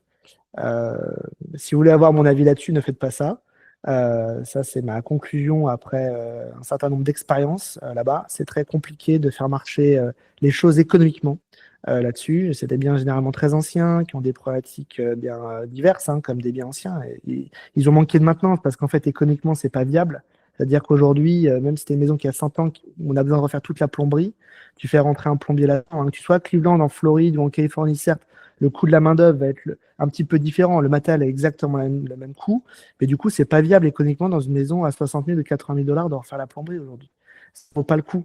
Donc, il y a un moment, ça va pas marcher. Tu pourras pas rénover le bien correctement. Le locataire, bah, tu vas avoir, comme on dit, hein, les clients qu'on mérite, on a les locataires qu'on mérite. Tu vas obtenir, on va dire, entre guillemets, le fond de la bouteille ou le fond du panier, quoi, hein. Ça va pas être les locataires les plus faciles à gérer. Souvent, en plus, c'est des gens peu solvables. Donc, en gros, même s'il y a des enjeux, nous, on a quand même beaucoup de leviers aux États-Unis en tant que propriétaire, notamment l'éviction qui se passe rapidement et personne ne veut une éviction sur soi parce qu'après, ça complique vraiment la vie des gens. Mais ces gens-là, ils en ont rien à faire, en fait, parce qu'ils ont déjà généralement été évictés ou ils ont eu des problématiques diverses. Donc, c'est vraiment, sur le papier, ça peut paraître bien, mais j'ai vu beaucoup de gens, malheureusement, qui, au lieu de faire les fameux 10-12% net de rendement promis, bah, faisaient -10, -12 chaque année, parce qu'il y a beaucoup de maintenance, et qui, au final, sortaient bah, avec des moins-values. Et ça existe aussi. Alors, donc, fausse bonne idée, ça. Ouais, et puis il y a eu, je crois qu'il y a eu un scandale à un moment. Il y avait une société qui avait, où il y a eu beaucoup de Français investisseurs voilà, où c'était un peu, il y avait eu un peu une certaine arnaque. Je sais plus le nom comme ça, mais je sais que c'était passé pas mal aux infos notamment. Mais donc voilà, ça avait fait Ah, bah, beaucoup de c'est bruit. des marchés où tu vas trouver une catégorie de personnes où tu ne trouves ces gens nulle part par là-bas, en fait. Parce que effectivement, il y a un discours qui est facile. On parle à des investisseurs qui sont probablement moins chevronnés. Euh, et, euh, et oui, oui, il y a eu, je sais, l'arnaque auquel tu fais référence. Il y en a même eu d'autres qui ont été moins connus. Mais dans la communauté française, c'est arrivé, hein. C'est vrai que c'est arrivé. Il y a d'autres communautés aussi. Je sais que chez les Turcs, c'est arrivé, par exemple. Ils ont fait beaucoup investir à Baltimore. Je connais des gens qui ont eu des problèmes avec ça. Euh, donc, ouais, pose bonne idée, prendre du recul sur les choses, essayer de comprendre ce qui se passe derrière, les fondamentaux économiques. Mais si c'était des si bonnes affaires d'acheter des maisons à 60 000 dollars, bah, il y a beaucoup de gens qui le feraient. Il peut y avoir des bonnes affaires. Encore hier, tiens, ça fait longtemps que je n'avais pas vu, mais quelqu'un qui m'a très bien sorti de Détroit. Mais lui, à l'époque, avait acheté des biens dits premium, donc des quartiers probablement qui étaient plus proches des zones où ça s'était déjà passé, où la gentrification était déjà arrivée. Donc, il était dans des zones up and coming, hein, c'est le mot aux États-Unis. Et puis, bon, là, ça a dû se passer avec le Covid, donc il a pu ressortir avec une plus-value et le moins de problèmes à gérer, parce que là, on n'est plus dans la même classe de locataires, en fait. Ce dont on fait référence à Clément en majorité, les trois, c'est ce qu'on appelle des locataires classe C. Donc, c'est des biens anciens, des locataires voilà, moins solvables. Moi, je travaille pour la classe au-dessus, classe B. Donc là, on est sur la classe moyenne, mais qui peut payer, qui n'a pas besoin d'assistance non plus de la part de l'État, parce qu'il y a un certain nombre de ces biens en plus qui bénéficient de En certaines Section assistances. Donc, c'est bien, 8 on a ou le Section loyer, Section 42. 8, Ouais, ouais. voilà, c'est ça. Mais du coup, euh, on est toujours, enfin, c'est pareil, en fait, l'assistanat fonctionne généralement pas beaucoup, en tout cas, je suis pas très fan, parce que on finit toujours par repayer quelque chose. Cleveland a beaucoup fait d'aide, par exemple, pendant le Covid, sauf qu'à la fin du Covid, ils ont décidé de mettre en place une certification au plomb sur les biens. Alors, tous les biens qui ont été construits en 1978 aux États-Unis peuvent avoir des résidus de peinture au plomb, d'enduit au plomb. Évidemment, Cleveland est un marché ancien, donc quasiment tous les biens, une grande majorité des biens ont été construits avant 1978. La ville avait simplement compris qu'il y a eu beaucoup d'investisseurs qui sont se positionnés, avaient de l'argent, et donc eh ben, il fallait avoir ces certifications au plomb. Du coup, bah, il y a des inspecteurs qui ont passé des licences, donc ça a créé de l'emploi. Et puis en plus de ça, bah, ça a créé une taxe, parce qu'il fallait faire toute une procédure et payer des frais à la ville. Et puis bah, généralement, ça finissait qu'il fallait repeindre la maison de haut en bas, de fond en comble, poncer, parce qu'il y avait ce risque-là, qui existe et qui a toujours existé. Mais on se réveille juste maintenant, comme par hasard, pour mettre en place cette réglementation. C'était simplement pour renflouer les caisses en fait, de la ville. Donc il y a plein d'investisseurs, pareil, dans ces cas-là, qui sont restés euh, piégés avec ça, malheureusement pour certains. Ok. Et du coup, tu nous as parlé justement des classes C, B et autres. Est-ce que tu peux nous expliquer c'est quoi un peu la différence entre A, B et C du coup? Ok. Alors, classe A, donc c'est vraiment des biens de luxe, hein, c'est vraiment le haut de gamme des biens. Donc, généralement, les appartements qu'on appelle des condominiums les plus luxueux dans le downtown de chaque ville ou dans des quartiers de prestige, des maisons voilà, de prestige, pardon. Là-dedans, on n'est pas du tout sur du rendement locatif. Généralement, il peut y avoir des enjeux de plus-value sur certains biens qui peuvent être rénovés ou voilà. Là, on est vraiment sur cet aspect-là, mais c'est généralement très cher de se positionner. Classe B, c'est vraiment moi le cœur de mathématiques. Donc là, on s'adresse sur des biens, sur des quartiers intermédiaires. Donc pas les meilleurs quartiers, mais pas des quartiers non plus où il y a des enjeux de criminalité très importants. On a des gens qui travaillent, qui ont des métiers de la classe moyenne, et donc qui sont capables de payer un loyer. L'intérêt là-dessus, c'est que c'est un bon mix pour le rendement locatif, c'est également un bon mix pour sécuriser son patrimoine et faire de la plus-value. On arrive à avoir voilà, ce bon mix. Ça peut être des biens neufs, qui sont des biens aussi dits de classe B, parce qu'ils sont construits dans des quartiers où le revenu moyen correspond à cette classe-là. Classe C, là, on est sur des biens qui sont inférieurs, des biens généralement anciens, dans des quartiers où là, il y a des enjeux plus importants de criminalité, des enjeux de chômage, ce genre de choses. Et, euh, et donc, bah, il va y avoir des biens qui, effectivement, respectent pas forcément toutes les règles, on va dire du code, hein, c'est-à-dire les normes, en fait, de construction, et donc qui peuvent nécessiter quand même un certain nombre de maintenance. Il y a certains de ces biens, d'ailleurs, qui peuvent se faire, on appelle ça shutdown par la city, c'est-à-dire qu'ils peuvent se faire ne plus être habitable en fait légalement du jour au lendemain en fait. Et après Oui, bon, il y a alors, encore classe D un qui est encore arrêté plus bas. d'éviction ou tout ça, quoi. Voilà, ce genre de Voilà, choses. un arrêté, ouais, un arrêté d'occupation où on peut plus louer, on peut plus occuper parce que le bien n'est pas sain en fait, on peut pas vivre dedans. Et puis après il y a les classes D qui sont encore plus bas que ça. Donc là c'est vraiment des biens qu'on appelle distressed, c'est-à-dire économiquement, il faut réinvestir pour les rendre habitables, en fait. Ça peut les classer, il y en a un certain nombre qui pourraient être, qui sont sur la tangente de devenir des classes D, en fait. Donc là, oui, ça peut être des biens complètement à rénover, qui respectent très peu de normes, enfin, qui sont insalubres, en gros. Donc, voilà. Et du coup, tout ça, c'est normé. Et enfin, qui décide que ce soit un A, B ou C? Non, il n'y a pas de normes, c'est une classification qui est faite par les professionnels de l'immobilier. On va dire que c'est pas marqué en gros, ça c'est classé classe B, classe D. C'est plus, on le sait parce qu'aux États-Unis, la manière dont les villes sont construites, c'est souvent par bloc. Et donc, bah, quand tu connais ton marché, tu sais que ce quartier-là, c'est plutôt cette population-là, ce quartier-là, c'est plutôt cette population-là. Voilà. Et donc, globalement, tu sais où tu mets les pieds. Voilà. Après, il y a la qualité de la construction qui est aussi prise en compte. Ouais, ça aussi, mais globalement, c'est par quartier. On sait globalement la population, les résidents en fait du quartier. Ça marche. Tu as parlé de normes. Est-ce qu'il y a, comme en France, toutes les lois de type DPE et autres, est-ce qu'il y a ce genre de choses aux États-Unis? Ou est-ce que c'est très, d'ailleurs, est-ce que c'est global États-Unis ou est-ce que ça va être très spécifique à chaque État, si ça existe? Encore une fois, ouais, je pense que les États sont différents. Je sais par exemple qu'à Californie a des règles très particulières qui se rapprochent beaucoup de l'Europe sur beaucoup d'aspects. Moi, sur les marchés où je travaille, il n'y a pas ces enjeux-là. C'est-à-dire qu'aujourd'hui, non, il n'y a pas de test lié à l'ergonomie, voilà, tous ces enjeux thermiques. On n'a pas du tout ça. On a, bien sûr, après, en fait, c'est le marché. Généralement, beaucoup de choses sont régulées par le marché. Aux États-Unis, c'est une grosse différence avec l'Europe, c'est que l'État ne met pas son nez dans ce qu'il ne maîtrise pas, en fait. Et donc, après, c'est le marché. Donc, c'est les acheteurs et les vendeurs. Plus tu vas sur des biens haut de gamme, meilleures seront tes fenêtres, meilleure sera ton isolation. Voilà, les choses seront plus importantes. C'est normal, tu payes plus cher.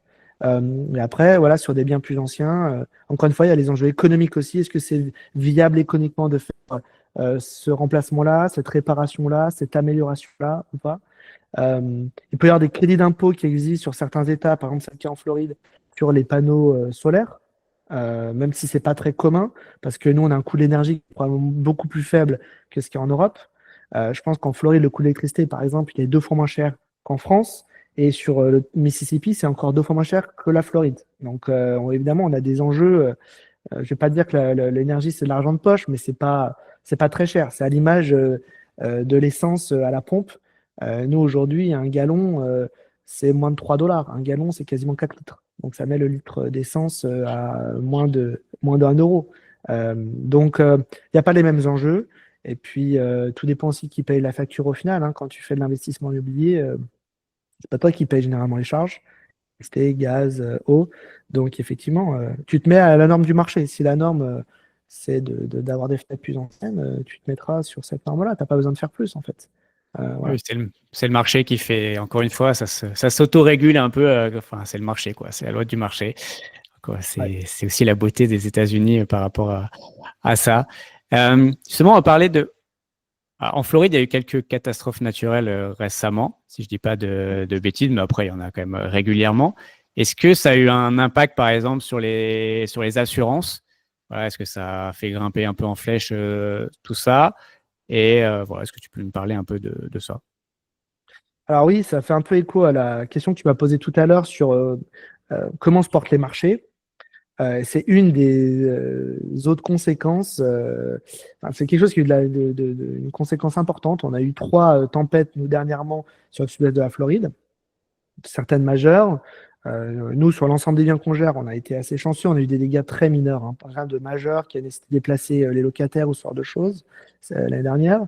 Mais en tout cas, en revanche, c'est vrai qu'il y a eu des répercussions importantes qui contractent un peu les marchés sur 2 aspects. Les assurances, bien sûr. C'est-à-dire quand tous les assureurs ont quasiment fermé. Donc aujourd'hui, tu achètes une maison. Et là, j'ai le cas, j'ai un client qui achète une maison sur la ville de Rotonda West, hein, on est à 40 minutes au sud de Sarasota. La tempête majeure a eu lieu en 2022. On a encore eu quelques tempêtes cette année. Mais là, globalement, il n'y a qu'un seul assureur qui propose un produit d'assurance, qui est un assureur qui est sécurisé par l'État américain, qui s'appelle Citizen. Donc cet assureur doit assurer tout le monde de partout aux États-Unis. Et donc, c'est pour ça que c'est le seul. Donc, en fait, il n'y a pas de concurrence.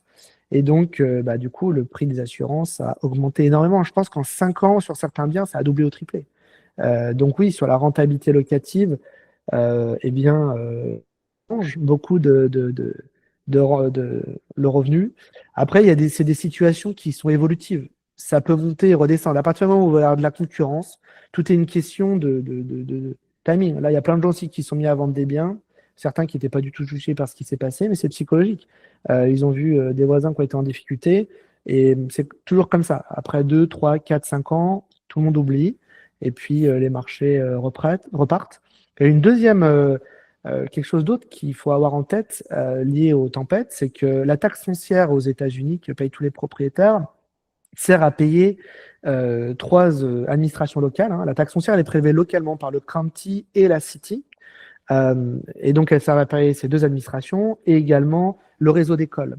Quand vous avez une tempête, les bâtiments des écoles, des pompiers, les routes ne sont pas épargnés. Et donc, il y a des dommages. Et effectivement, pour pallier à ces dommages, les taxes foncières augmentent. Alors, il y a 2 volets sur la taxe foncière. Il y a le volet vraiment la taxe foncière en tant que telle, qui généralement monte.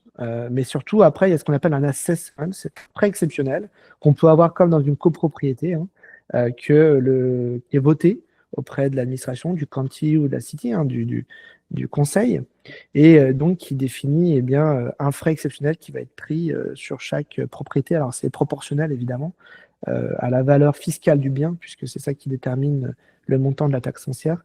Mais bon, pareil, ça c'est temporaire, ça peut durer ou pas, mais évidemment ça a aussi un impact eh bien, pour les investisseurs immobiliers sur ces régions-là. Ok. Et ben, on va parler maintenant plus en détail du coup de tes spots, de tes 2 spots. On parlait de la Floride, donc on va continuer sur la Floride. Donc, tu nous as dit que tu vivais à Sarasota. Donc, c'est plutôt la partie ouest de la Floride, si je dis pas de bêtises. Ouais. Comment t'es arrivé là et comment t'as découvert ce spot? Enfin voilà, Mhm. raconte-nous tout. Nous, en fait, on s'est installé initialement à Miami, comme beaucoup de Français, hein. C'est une porte d'entrée accessible, facile. On vivait à Paris, donc on est d'une grande ville. Pour nous, c'était naturel. Puis ma femme a trouvé un job à Miami. On a vécu là-bas plusieurs années. Et puis moi, j'avais déjà commencé à faire de la construction, en fait, dans le sud-est de la Floride. J'avais des chantiers en cours, donc ça m'arrivait régulièrement de faire, évidemment, le voyage dans la journée. C'est à 3 heures de route un peu fatigant. Et puis, en même temps, c'était au moment du Covid. On a vu quand même beaucoup de gens arriver. La ville de Miami a beaucoup changé. Alors depuis, elle a encore beaucoup plus changé. On a vu aussi que le prix des biens s'envolait. Nous, on était propriétaires, donc on a commencé à discuter de ça. Et c'était naturel de venir sur la côte ouest, puisque je travaillais déjà à cet endroit-là. À l'époque, ce dont on s'est pas rendu compte, c'est qu'en fait, ce move-là, il y avait beaucoup de gens qui étaient en train de le faire. Et donc, en fait, sur la ville de Sarasota, on s'est retrouvé avec. On s'est fait plein de potes. Parce qu'en fait, on a plein de gens qui étaient dans la même configuration que nous, jeunes couples avec un enfant en bas âge, parce que la grande ville, pour élever un enfant, en tout cas la ville de Miami, c'est moins sympa, ou en tout cas plus cher. Et en fait, la ville de Sarasota, c'était un peu une somme de tout ça, d'avoir à la fois beaucoup d'activités, d'attractivités, commerce, un peu à l'image de Miami, tout en étant plus petit, donc quand même moins les côtés pas sympas d'une grande ville, comme le trafic par exemple, les embouteillages. Là, on a moins ce problème-là. Et à côté de ça, un lifestyle quand même beaucoup plus orienté vers la famille. À Miami, j'ai adoré parce que quand on était sans enfant, bah, très grosse vie nocturne, beaucoup de choses culturelles à faire. Après, quand tu commences dans un cadre familial, c'est un peu différent. Et c'est vrai que là, ça correspond beaucoup plus à ce que l'on veut faire nous.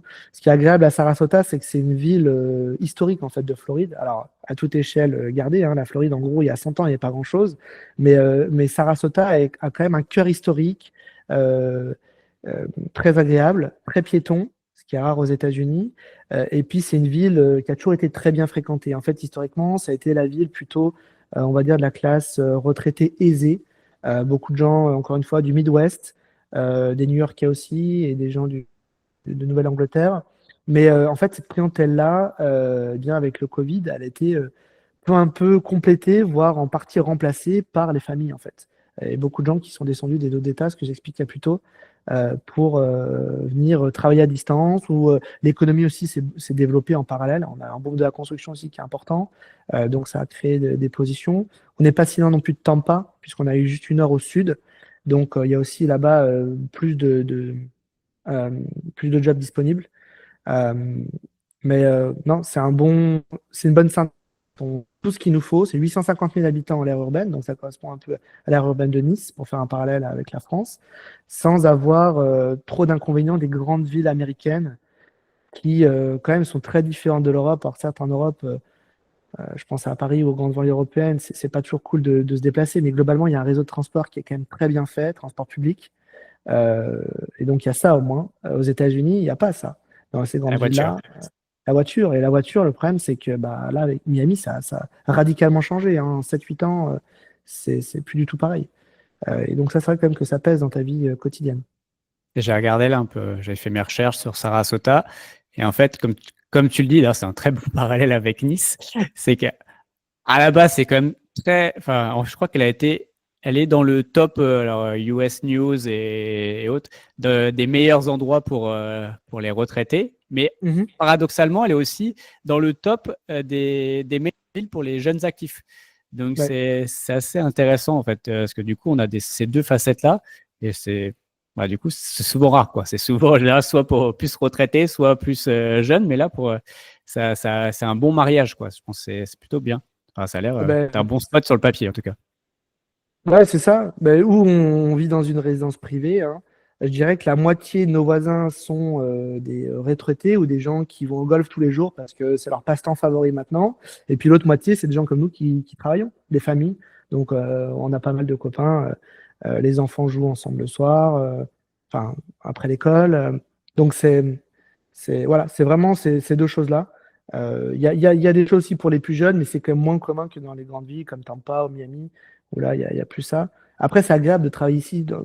Si je dois ramener ça à mon métier, la gestion locative, j'ai des copains qui font ce que je fais à Miami. C'est pas pareil. Hein. Nous, on a des gens. J'ai jamais été appelé pour tapage nocturne ou ce genre de choses, quoi. Donc ça, c'est quand même très agréable. Euh, Aussi, voilà, on a des gens qui sont probablement aussi plus stables. On a moins de gens de passage, nous. Ce qui n'est pas le cas des grandes villes comme ça, parce que bah, c'est des gens souvent qui sont là pour leur carrière ou pour un moment. Et nous, on a moins ça. Donc, ça, c'est agréable. Et je pense que c'est aussi de notre marché immobilier. Et du coup, si on parle investissement par là, quel type de bien, en général, tu conseilles à tes clients sur cette zone-là et quel rendement ils peuvent attendre? Alors, bon, il y a différents types de biens, mais on commence parfois avec des appartements. Voilà, une chambre, deux chambres. On peut commencer autour de 120 000 dollars à acquérir quelque chose ici. Et puis après, maison individuelle. Donc, bah, tout dépend ce que l'on choisit. Si on choisit vraiment de rester au cœur de la ville de Sarasta ou à côté, on va être plutôt autour de 400 000 dollars, 350, 400 000 dollars pour commencer à avoir une maison de trois chambres valable. 350 000, on peut trouver un bien propre, je pense, à louer, intéressant, qui se louera 2500 à 3000 dollars par mois pour une maison individuelle. Et puis après, effectivement, on peut monter plus en volume et commencer à aller chercher ce qu'on appelle des multifamilies, des immeubles de rapport. Et là, à partir de 500 000 $, on peut trouver des immeubles de rapport intéressants avec 2, 3, 4 unités. Donc duplex, triplex, quadplex, c'est ce qu'on appelle des immeubles de rapport aux États-Unis. La plupart de ces biens sont familiaux, bon, à part les petites surfaces. Une chambre, deux chambres, ça peut être des jeunes couples ou des jeunes actifs. Et ça, on va le chercher uniquement vraiment très proche du downtown de Sarasota. On va moins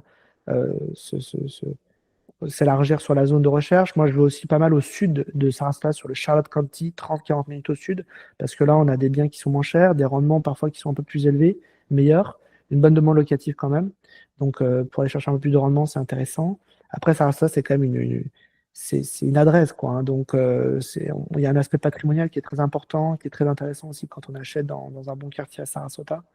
Rendement locatif, tout va dépendre de la classe d'actifs, mais je redis ce que je disais tout à l'heure, 8 à 10%. Sur la petite surface, je travaille pour un client qui est marchand en France, justement sur la région de Lyon. On a beaucoup de gens en France qui viennent chercher chez nous pour diversifier ou juste parce que c'est plus difficile de trouver maintenant des choses intéressantes en France. Là, on a une cible, c'est 9 à 10% net de rentabilité. Donc, c'est aussi, c'est un prisme par lequel les gens viennent me voir. Après, on met la recherche en place en fonction. Et C'est du évidemment, 9-10 après, à gestion comprise, enfin, du coup, net ah oui, oui, ou... oui, Ouais, 9-10% net avant impôt. Voilà, avant impôt. ouais, avant impôt. Mais ok. Euh, Bon, ce qui est- ouais. Avec une gestion, c'est plutôt très, très C'est honorable. Mais confortable. en effet, en Ouais. France, c'est beaucoup plus dur, à part d'aller dans certaines campagnes, toutes petites villes. J'en ai fait, ça va être un peu plus complexe que ça. Ok. Bon, bah, Ouais. parfait. Euh, on parle de l'autre marché, du coup, de Corinth, Mhm. si je dis pas de bêtises. Donc, qui est Oui, sans doute, alors, et Mississippi, qui est sans doute beaucoup moins connu, comme tu as pu ouais, le ouais. dire, que la Floride. Mais justement, voilà, comment tu as trouvé ce spot et voilà, raconte-nous un peu tout en détail. Le deuxième marché où l'on travaille là, dans le nord-est du Mississippi, la région du lac Pickwick, c'est une région aussi où il y a beaucoup d'attractivité. Il y a 1 million de visiteurs par an en fait sur ce lac. C'est à la fois des visiteurs business parce qu'il y a une industrie en fait grandissante qui existe déjà depuis des décennies, euh, qui est liée en fait au fait que le fameux lac Pickwick a été créé via la création du barrage en fait de Pickwick. Il faut comprendre que sur la rivière Tennessee, qui est une rivière qui traverse 14 États en fait d'est en ouest aux États-Unis, il y a 100 ans environ. Le gouvernement américain a décidé de créer des lacs de barrage pour électrifier toute la zone en fait. Donc ils ont inondé entre la vallée et ils ont créé ces lacs de barrage. Ça a amené évidemment du tourisme puisque les gens, on a 1 heure et demie de Memphis, donc les gens se sont fait construire des maisons autour du lac pour venir en profiter. Et les Américains, quelques décennies plus tard, au moment de la guerre froide, ont décidé de créer ce qu'ils appellent des inland ports en se disant, oula, si il y a un truc qui se passe mal avec les Russes qui décident de nous bombarder nos ports en Louisiane, au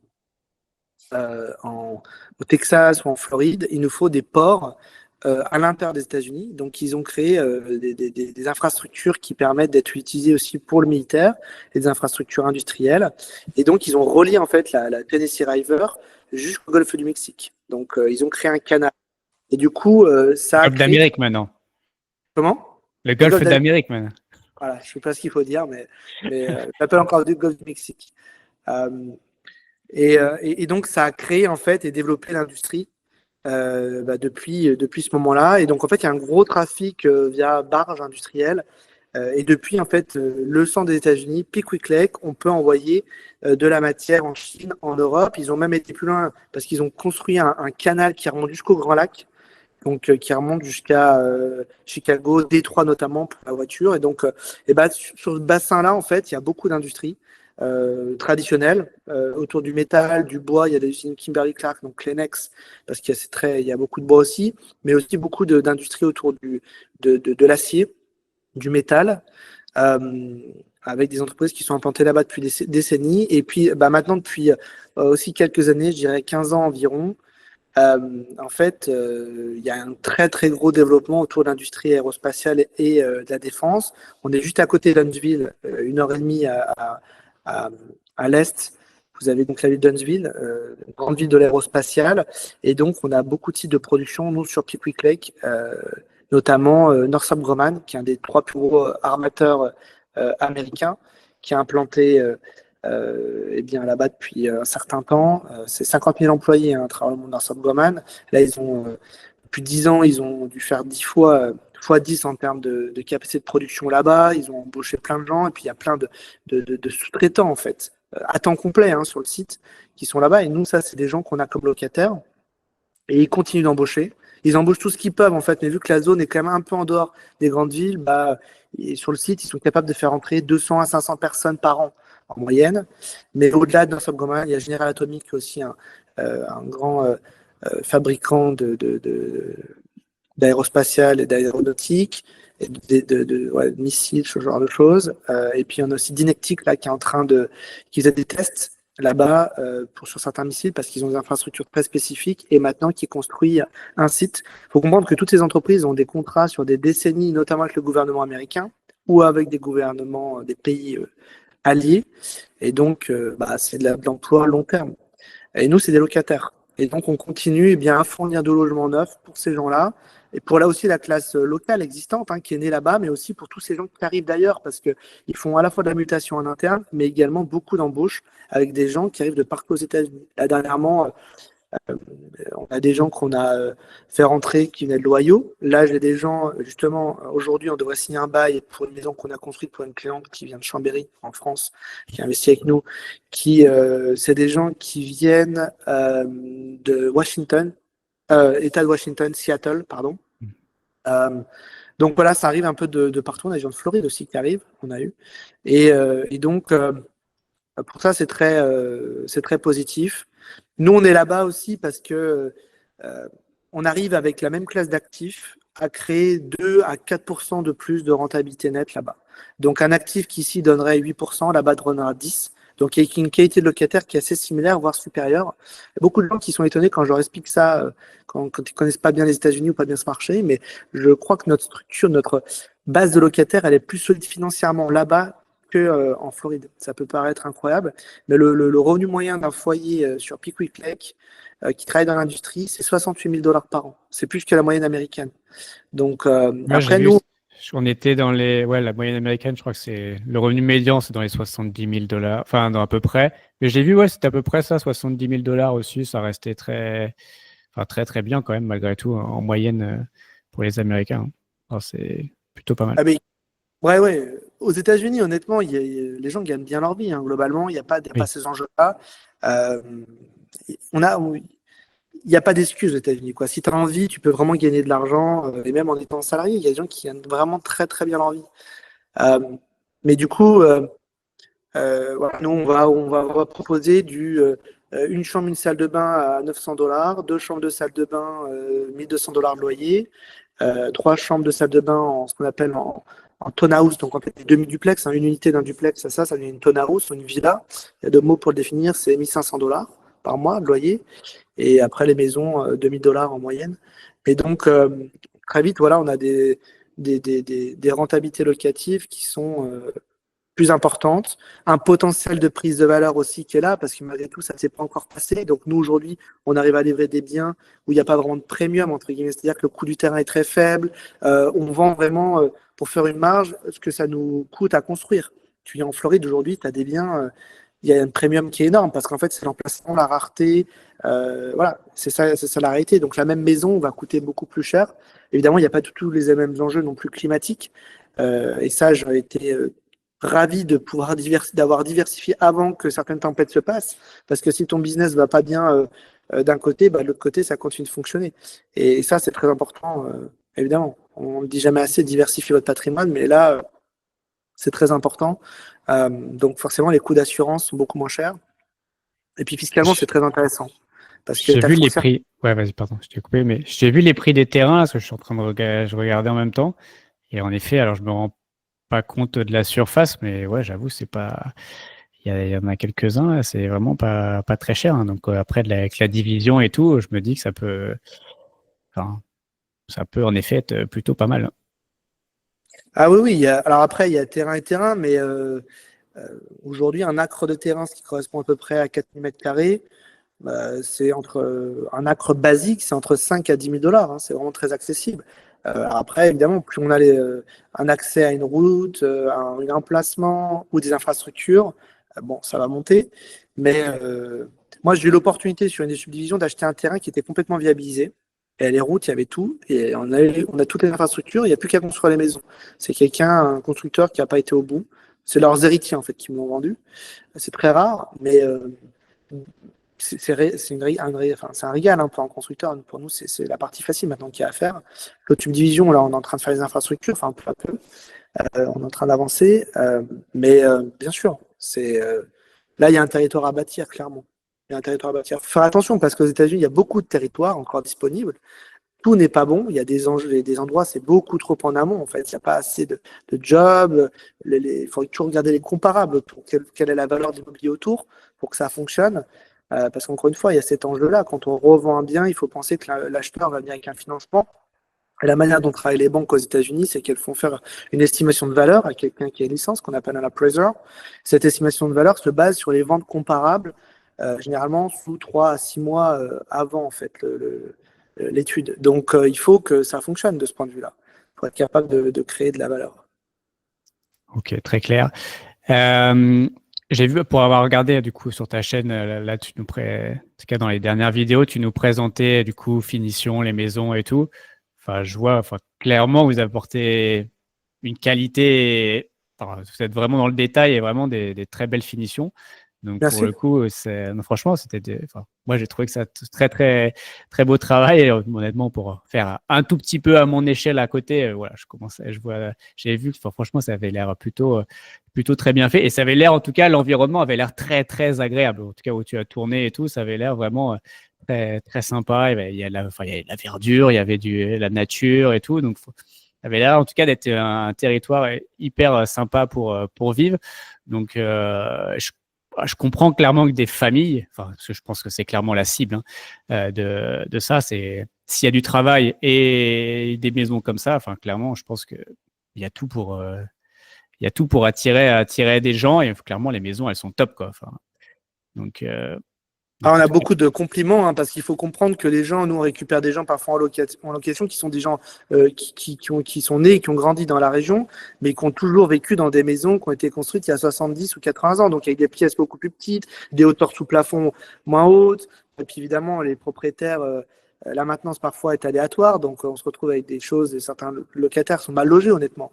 Il y a un effet waouh dans beaucoup de cas. Tu fais visiter. Ça m'arrive pas souvent parce que j'ai du personnel et je suis pas toujours sur site. Moi, je vis en Floride, mais je me réveille là-bas une fois par mois.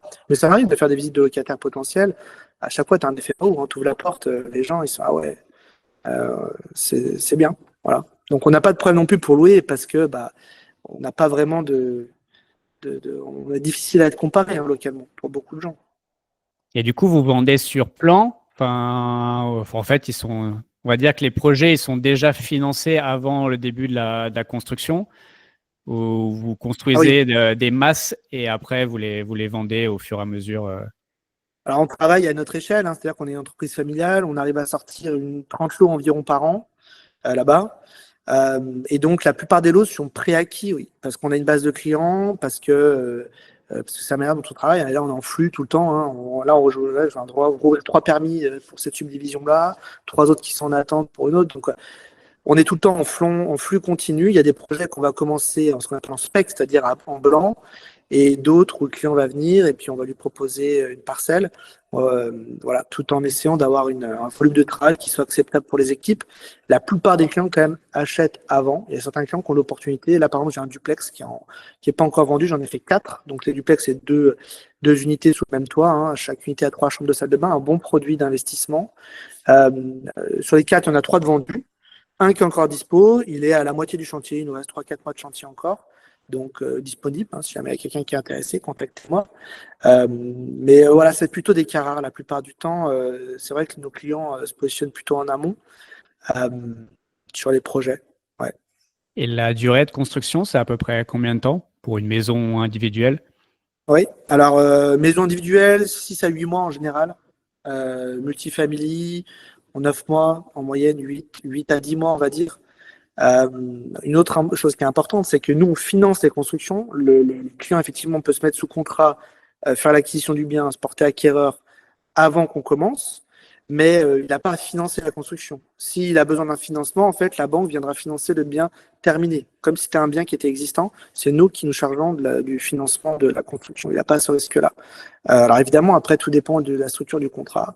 On va demander on va faire un système d'appel de fonds en fait contre l'avancement du contrat. Si c'est dans le cadre d'un financement que le client vient, en fait, son appel de fonds, le calendrier de l'appel de fonds va correspondre à son apport en fait. Et la banque viendra payer les 70 ou 80% chez l'avocat et non pas le notaire aux États-Unis sur compte séquestre au final, au moment du closing. Voilà. Ok, donc c'est à peu près 20% d'apport au début du projet et après, et c'est du coup la fin, c'est au closing du coup et avec la banque en général. C'est ça. Ok. Donc pas très très clair. Franchement, allez voir. De toute façon, je mettrai tout en description. Allez voir les projets. Franchement, c'est très très beau et ça donne une autre vision aussi de ce qui est possible de faire aux États-Unis. Et sincèrement, moi, j'ai trouvé ça vraiment très bien, agréablement surpris. Ça nous change de ce que nous on voit, voilà, plus au nord des États-Unis, voilà, plus du classé. Et là, franchement, c'est plutôt beau. Après, même si on a certains classes B à Houston et autres ou à Montgomery, mais là, franchement, bon, en tout cas, c'est du beau boulot. Et puis surtout, franchement, enfin, moi, j'étais étonné de trouver sur de la construction, sur du neuf, des rendements, voilà, de ce que tu nous annonces sur du neuf. Franchement, ça n'existe pas en France. Hein. Et en France, ou là, en général, du neuf, tu as du 3-4%. Et alors là, limite, tu es heureux. Mais franchement, ouais, j'étais très, très agréablement surpris. Et puis, en effet, le ticket d'entrée, enfin, au niveau apport, franchement, je ne trouvais pas ça si important que ça. Donc, franchement, je trouve que c'est une très bonne opportunité. Ok, donc très clair. Et là, juste pour finir, je voudrais qu'on parle justement plus donc immobilier tokenisé, RWA. Bon, on sait que les États-Unis sont clairement en avance, donc beaucoup aussi lié à l'élection de Donald Trump sur la partie blockchain et autres. Et aujourd'hui, on a l'impression qu'ils ouvrent un peu les vannes, même si je sais que tous les crypto boys qui me regardent et autres sont malgré tout un petit peu déçus. J'aurais espéré que ça aille un petit peu plus loin, mais il faut que ça prenne aussi le temps des choses. Ça fait quoi? Ça fait 3 mois qu'il est là, même pas, ça fait 2 mois qu'il est là. Au bout d'un moment, voilà, on peut pas aller non plus aussi vite qu'on a l'habitude sur le monde de la crypto. Est-ce que déjà, c'est des choses qui te parlent aujourd'hui? C'est des choses dont tu as déjà entendu parler, tout ce qui va être immobilier, tokenisé, slash fractionné, je vais quand même le mettre dedans. Oui, je comprends le concept et bien sûr, je connais. J'ai été même approché par plusieurs entrepreneurs qui étaient en train de créer un concept, une start-up autour de ça. Même certaines personnes au Canada qui le font déjà, qui voulaient lancer un service similaire, un concept d'investissement similaire aux États-Unis. Je dois dire que c'est pas non plus ce qu'il y a de plus commun aujourd'hui. Moi, dans l'environnement dans lequel je gravite, on est plutôt sur des choses traditionnelles. Il peut y avoir des enjeux de partenariat entre investisseurs, de parts, ce genre de choses. Mais sur la tokenisation, on est encore aux prémices de ce qui se fait. L'industrie immobilière, vraiment une industrie traditionnelle, qui est menée par des gens, généralement c'est d'une autre génération, ou qui ouais, sont peut-être probablement pas encore complètement OK avec ça, ou en tout cas qui attendent peut-être encore un peu de voir comment ça peut fonctionner. Mais et puis bon, on a des outils aussi qui existent, comme je l'expliquais, peut-être qui sont des outils un peu différents de ce qu'on prend en Europe. On a peut-être un peu plus de flexibilité vis-à-vis du droit anglo-saxon pour faire des montages. Donc, il y a déjà des choses qui existent dans ce sens-là, mais qui ne sont pas à proprement dit de la tokenisation. Donc non, plutôt encore aux prémices, et c'est pas quelque chose qui est très commun encore aujourd'hui aux États-Unis. En revanche, j'ai déjà vu des gens qui faisaient des transactions en Bitcoin, ça j'ai déjà vu. Plus sur les grandes villes américaines quand même. Je pense que c'est plus commun à Miami par exemple. Je connais des gens qui ont fait des transactions avec de la crypto. Maintenant, bon, il y a des enjeux de liquidité, il y a des gens qui ont besoin de dollars aussi, donc je sais pas jusqu'à où ça peut aller. On est encore au début, mais évidemment, c'est un sujet qui est récurrent quand même et dont on entend beaucoup parler. Ok, du coup, les plateformes dont on parle régulièrement sur la chaîne, bien sûr, type Realty, enfin, qui exercent aux États-Unis. Donc, Realty, Rental. Après, il y a Rives, mais Rives, je crois que c'est uniquement pour les Américains. Et Mogul, qui est également uniquement pour les Américains. C'est des plateformes que tu connais ou pas du tout? Non, je connais pas très bien. Non. J'ai Ok, entendu ces noms, mais j'ai jamais été sur les patterns, je me suis jamais renseigné dessus. ok, très clair. Euh, Est-ce que tu penses que malgré tout, ça va un peu bouleverser, tu l'as dit d'ailleurs toi-même, enfin, c'est un peu plus traditionnel en général le monde de l'immobilier. Est-ce que tu penses que ça peut bouleverser certains, on va dire, modes d'achat, en tout cas démocratiser, on va dire, l'investissement immobilier, ou tu penses que ce sera peut-être juste une goutte d'eau dans l'océan? Non, je pense que la tendance, elle va être. On est au début, je pense que ça va se structurer, se renforcer. Les offres sont pas encore trop importantes. Ouais, trop importante. Il y a peut-être une forme de diversification. Il faut aussi convaincre les gens de l'intérêt. Il y a une forme d'évangélisation. Il faut que les gens comprennent. Bah, je pense aussi que les générations qui possèdent de l'immobilier, la réalité aussi, c'est qu'aux États-Unis, les gens quand même qui possèdent une majorité de parcs sont des gens, on va dire, 50 ans et plus. Donc, c'est pas les gens qui sont les plus à même de comprendre ça aujourd'hui. Ils sont en plus, c'est toutes les générations qu'on appelle les baby boomers. En fait, eux, ça a été la génération, c'est la génération golden aux États-Unis. Hein. C'est des gens qui ont beaucoup d'argent, qui ont fait beaucoup d'argent, notamment avec l'immobilier. Et donc, eux, ils sont plutôt en train de profiter de leur vie. Donc, probablement que dès que ça va aussi contribuer, je pense, à lancer de nouvelles tendances et à faire évoluer le marché. Je pense que le marché va avoir besoin de ça dans tous les cas, si on veut continuer à avoir une forme de croissance. Tout ce qui peut rendre les choses plus liquides est mieux. Non, je pense que c'est positif et je pense que ça va arriver. Les États-Unis, c'est une culture quand même qui est très pro-business, qui n'est pas réfractaire du tout au changement. Au contraire, hein, ils sont très très ouverts. Moi, j'ai toujours été étonné. Moi, je vais dans des villes, c'est quand même des toutes petites villes. Voilà. Alors, évidemment, ils me connaissent comme le français, hein, parce que là-bas, il n'y a pas beaucoup de gens comme moi, mais les gens sont très accueillants et accueillants à des cultures étrangères et donc même au concept. Très vite, les habitudes évoluent, plus rapide qu'en France, beaucoup plus rapide. Donc, je pense que c'est juste une question de timing et d'acteurs sur le marché. Voilà, c'est toujours pareil. Hein. Plus il y a de voix, plus la tendance s'accélère. Ok. Bon, clairement, moi j'aimerais que l'une, en tout cas des plateformes sur lesquelles j'investisse, fasse appel à tes services et rachète que, voilà, peut-être quelques maisons. Honnêtement, si je peux avoir dans mon portefeuille, voilà, tokeniser certaines de tes maisons, moi elles m'ont vendu clairement du rêve. Donc clairement, moi ça me plairait. Je t'avoue que de mon côté, je vais pousser après. Voilà, vous verrez, on verra si ça aboutit à quelque chose. Mais clairement, moi, ça me chaufferait bien d'avoir, voilà, d'acquérir quelques parts de certaines de tes maisons. Sincèrement, ça me chauffait bien. Et puis Non, c'est un peu plus de, quand j'aurai un peu plus l'argent, le truc, clairement, je vais en avoir là. On verra, on en parlera ensemble pour mettre acheter direct. Ok, et bah franchement, je pense qu'on a fait à peu près le tour. Franchement, merci encore une fois pour le temps. Est-ce que, voilà, juste pour rappel, si vous voulez te contacter, donc tu as un site internet, tu as surtout aussi une chaîne YouTube, voilà, où tu présentes toutes tes offres et donc tu as t'as tous les moyens de te contacter via la chaîne YouTube. Je mettrai tout, bien sûr. Ouais, Ouais. je mettrai tout en description. Voilà, allez vous abonner, même franchement pour découvrir et autres. Enfin, franchement, c'est hyper sympa. Enfin, je pense, franchement, c'est s'ouvrir aussi à d'autres États, enfin, en tout cas, ce qu'on a l'habitude, nous, de voir en général sur la chaîne avec Realty, Rental et autres. Enfin, franchement, ça change et je trouve ça vraiment très intéressant. Et je trouve que c'est important de comprendre aussi toutes ces différences de marché qu'il y a aux États-Unis, qu'on a peut-être moins l'habitude, nous, en Europe. Après, voilà, c'est peut-être si on voit d'autres pays européens, mais voilà, on est quand même moins habitué à ça. Donc, je pense que c'est une très bonne chose. Donc, clairement, allez voir sa chaîne, allez voir voilà, toutes ces opportunités et, voilà, et puis contacter du coup Julien voilà, si vous êtes intéressé de toutes ces opportunités. Il se fera un plaisir du coup de vous diriger et clairement, je pense que vous pouvez avoir clairement confiance en son travail. Enfin, voilà. Clairement, Non, ça a l'air du travail de qualité et autres. Et en plus, il parle français. Et je sais qu'il y en a beaucoup réfractaires voilà, ils ont toujours peur parce que c'est de l'anglais, ils comprennent rien. Mais là, pour le coup, vous avez un Français qui sera là pour vous accompagner.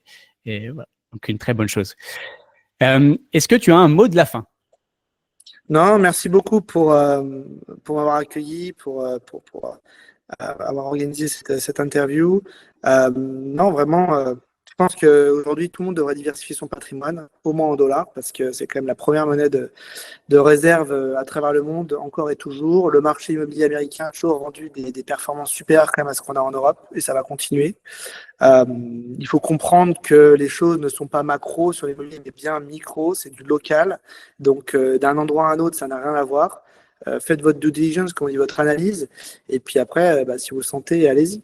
Il faut trouver un interlocuteur de confiance. C'est ça, je pense, la base, vraiment. Mais avec grand plaisir pour en discuter avec vous. Comme a dit Cédric, vous pouvez me contacter sur investir.us, le blog ou la chaîne YouTube. Et puis, voilà. Je serais ravi de pouvoir vous partager plus d'informations. Ouais, désolé, il y a eu quelques problèmes techniques. Alors, je sais pas si on le verra au montage. On va essayer de les gommer au maximum. Mais voilà, bah, ça a été des deux côtés, hein. Comme quoi, même aux États-Unis, parfois, il peut y avoir quelques problèmes. Et il y en a Ouais. forcément eu aussi de mon côté. Mais en tout cas, merci à toi, bah, du coup, pour ce temps consacré. Voilà, malgré tous ces petits problèmes techniques qu'on va essayer de faire disparaître pour vous, la communauté. Et du coup, eh ben, on se voit dans une prochaine vidéo. Allez, ciao. Au revoir.